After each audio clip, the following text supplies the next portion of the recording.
Here's the sun. Hello everybody and welcome back to my YouTube channel. Today I'm going to be answering a question that has been highly requested by you guys, and the question is, what exactly is a virtual assistant? Now I understand that this might be a new term to you, which is why I'm making this video, just to explain the concept to you so that when someone else asks you, you can just send them a link to my video rather than having a long explanation all by yourself. So let's get on with it. So what exactly is a virtual assistant? A virtual assistant is anyone, a professional or somebody who offers skills to a business virtually. That's basically it. If you offer any kind of skills to anyone online and it is not something that is physical, there's no physical transaction going on, or there's the way you offer the services, you don't actually physically go there to do something like a plumber or somebody that's a technician, then you are assisting them virtually. That's basically where the name comes from. And this is a really interesting concept because there are lots of controversies around what exactly a virtual assistant, or short form VA, does, or who the person is.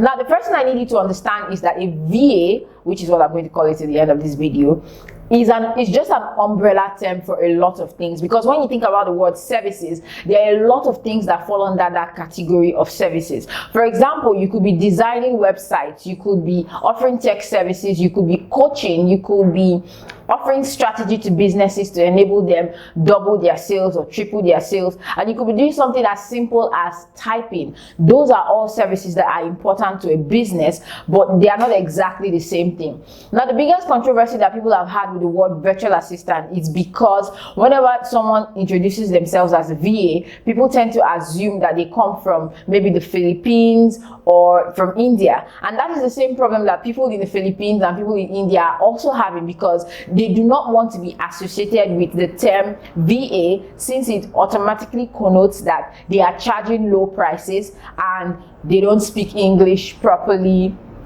or they don't know what they are doing. So this is something that needs to be clarified. Now the easiest way of fixing this is coming up with a title for yourself as a business owner to describe exactly what you do. For example, there was a time I started calling myself a web designer because that was the service I was offering at the time. It still falls under the umbrella of a virtual assistant, but I prefer to call myself a web designer because immediately people understood what I did. So for somebody who offers social media management or strategy, they can just call themselves a social media manager or a social media strategist. Other things that you could call yourself, for example, you could call yourself a copywriter, you could call yourself a sales strategist, you could call yourself a funnel designer or a sales funnel expert. So you have to choose what to call yourself, but the term VA or virtual assistant is just an umbrella term. It encompasses everybody, and it basically describes everybody that works online and offers services as what they do. So now that you know exactly what a virtual assistant is, you may also be wondering what services I can offer. Now I've given you some examples while I was describing what a VA is, but you might be thinking, okay, I don't really know how to do any of those things, and I'm not sure what I could be doing to start as a virtual assistant right now. So I already made a video that explains the 5 beginner skills that you can start offering today. I'm going to leave that in the description and you can check that out to see the skills that you can start offering today. But there are lots of things that you can start offering right now. Now something I want you to know before you go check out that video is that you don't actually need any form of certification or registration or kind of like a diploma or certificate to allow you work as a virtual assistant. All you need is your skills as a person that you currently have, and this might be something really simple that you don't believe somebody else would need, and you need to actually go out there and find out where these clients are gathered together and looking for these services,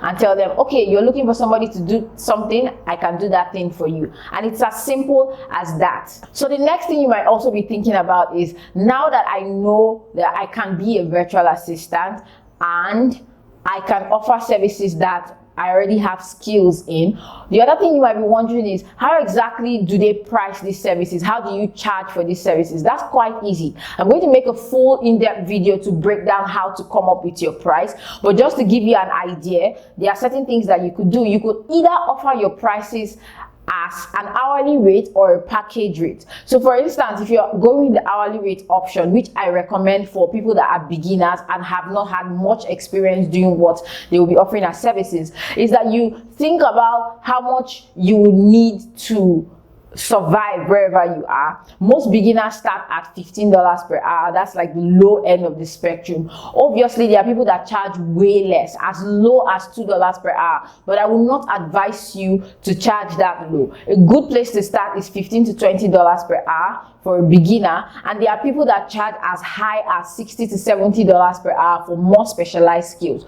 So what you want to actually do is start offering those beginner skills from now, and then as you gain more experience, you can start increasing your prices slowly or maybe just exponentially, and then you can increase your prices to whatever you want. But $15 per hour is a great place to start and will give you the opportunity to gain clients without experience and still work your way up to the higher hourly and package rate. So the second method is the package rate method. If you're not doing the hourly pricing, the other method you can do is the package pricing.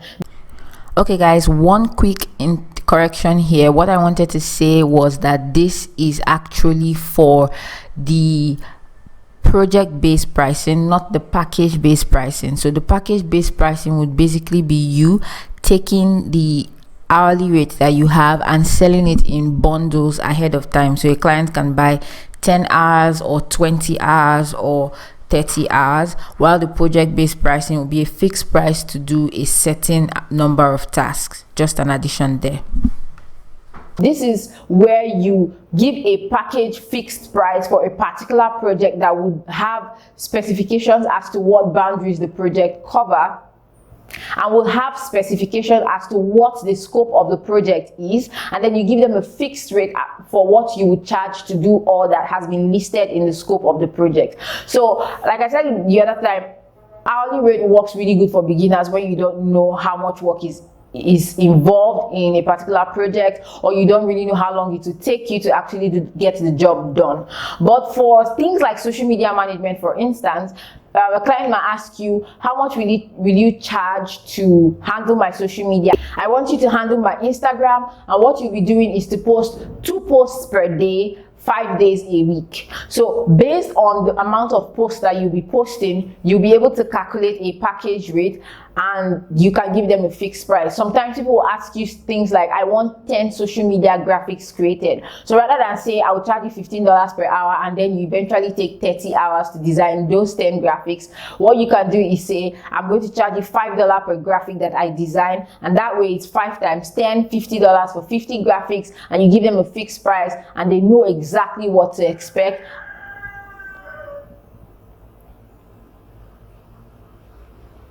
And you as well also know exactly what you're delivering. So these are the 2 ways that you could price your services as a virtual assistant. So now that we've covered exactly what a virtual assistant is, the kind of skills that you could offer, I want you to leave in the comment section exactly what you're specializing or what you're starting with as a virtual assistant, and I would love to see what you guys are up to. So that's it for the end of the video. If you want to check out more of my videos, I'll leave them here, and I'll also leave some of them in the description box, and you'll be able to see them, and I'll see you in the next video. Bye bye.